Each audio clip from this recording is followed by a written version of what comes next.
Alô galerinha do Mundo Biologia, aqui é o Professor Guerra e nós estamos começando o módulo de Ecologia, a matéria que mais cai no Enem. E hoje nós vamos falar sobre os biomas. Toca a vinheta!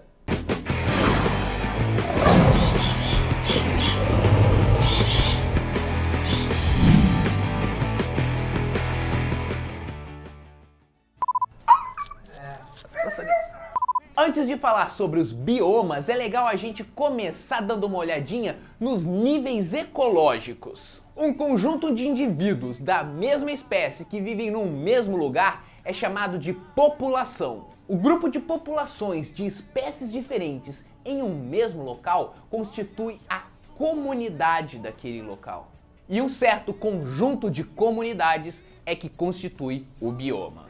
Um bioma é uma grande comunidade com características biológicas muito bem definidas, principalmente as características vegetais delimitadas pelas condições climáticas locais. Os biomas são influenciados principalmente pela temperatura e pela disponibilidade de água de um local, e eles são basicamente equivalentes às zonas climáticas globais. E aquelas regiões de encontro entre dois biomas que têm características tanto de um quanto de outro são chamadas de ecótono. E justamente por serem tão relacionados às zonas climáticas do planeta inteiro, os biomas de diferentes países, por mais que sejam separados geograficamente, apresentam características muito semelhantes. A esse fenômeno nós chamamos de convergência evolutiva. Como o clima é o mesmo, as soluções para viver naquele clima são muito parecidas. E não precisa nem dizer que no Exame Nacional do Ensino Médio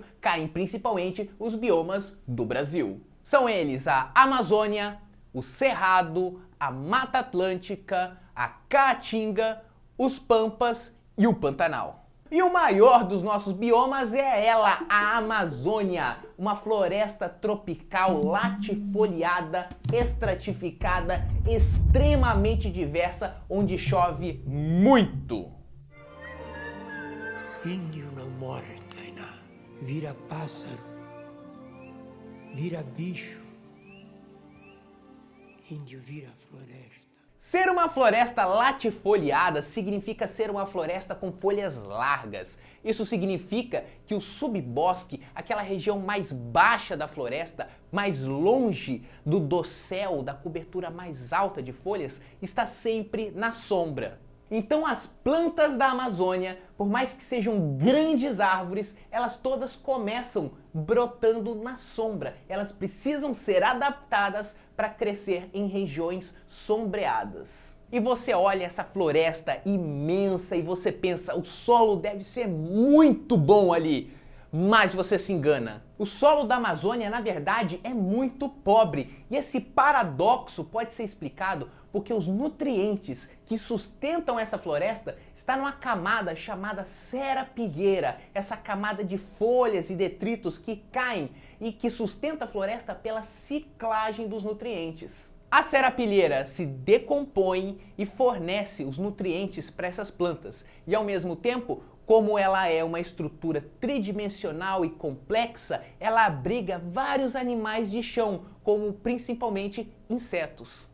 E a Amazônia, com todo o seu tamanho e principalmente com toda a sua biodiversidade, está sendo ameaçada pela ação antrópica, pela ação do ser humano. O desmatamento para a agricultura, para a pecuária e a extração ilegal de madeira são os principais agentes causadores da destruição amazônica.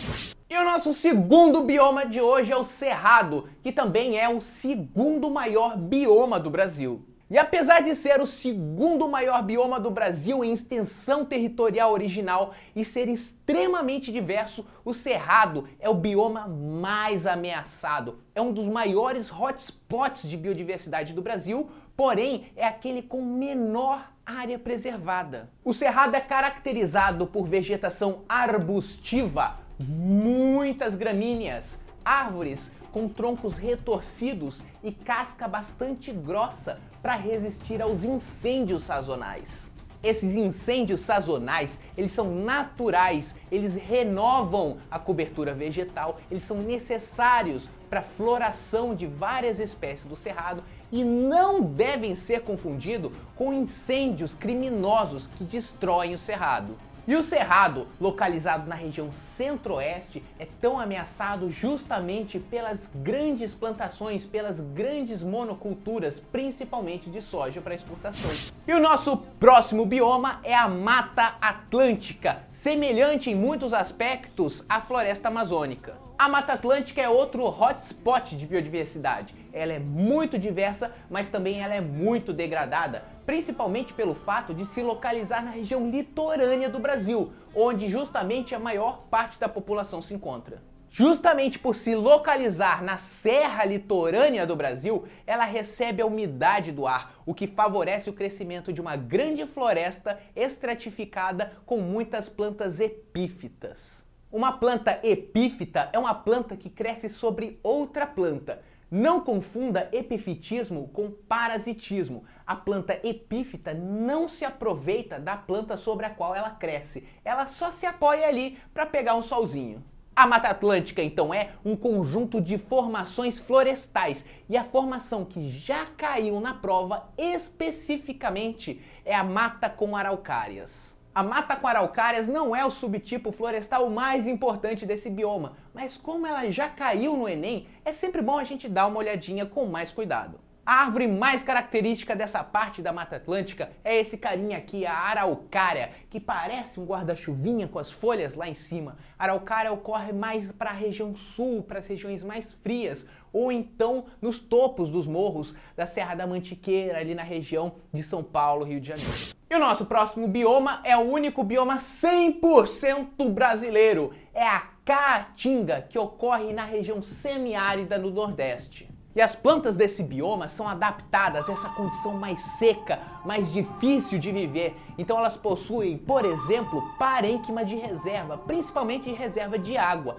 e folhas transformadas em espinhos, como é o caso do mandacaru. E entre a caatinga, o cerrado e a Amazônia, existe uma região, às vezes chamada de bioma, às vezes chamada de ecótono, chamada Mata dos Cocais. A Mata dos Cocais sofre influência dessas três grandes regiões, desses três grandes biomas, e é caracterizada principalmente pela abundância de cocais, como a carnaúba.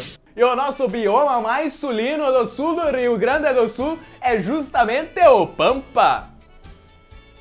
Querem aprender o idioma mais culto do mundo. Sabe qual? O gauchês. É isso aí. O Pampa é uma região mais plana, com mais gramíneas, vegetação mais baixa, mais resistente ao clima frio, frequente em geadas, onde vive o veado campeiro e a ema.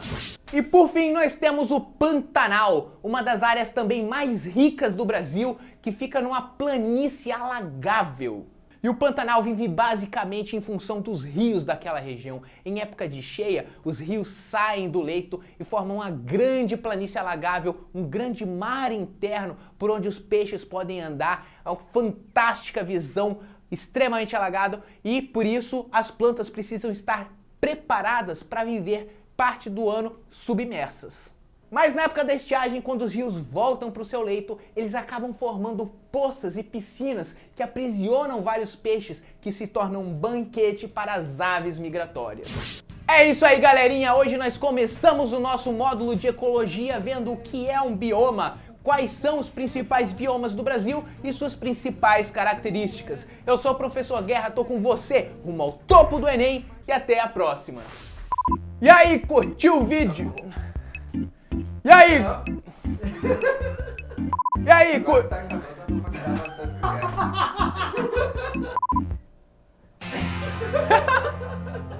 E aí, curtiu o vídeo? Então se inscreve aqui no canal, deixa o seu joinha e deixa um comentário aí pra gente saber qual é o seu bioma favorito.